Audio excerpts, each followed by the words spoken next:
لا أعتقد أنه بإمكاننا الحديث عن كوننا المرشحين للفوز أو لا، لأننا قدمنا أداء جيدا في دور المجموعات، ولكن علينا الآن التركيز على كل مباراة على حدة. لدينا مباراة مهمة في ثمن النهائي، لذا علينا أن نؤدي واجبنا ونتقدم خطوة بخطوة.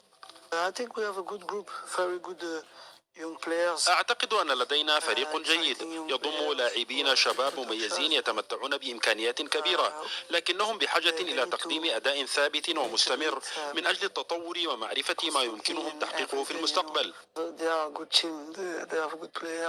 بالنسبة للمباراة المقبلة أمام الكونغو الديمقراطية، إنهم فريق جيد يضم لاعبين مميزين بصراحة، فهم يمتلكون فريقا قويا. نعلم أنه بمجرد تجاوز دور المجموعات والتأهل إلى دور 16 ستواجه العديد من الفرق القوية، وجمهورية الكونغو الديمقراطية إحداها.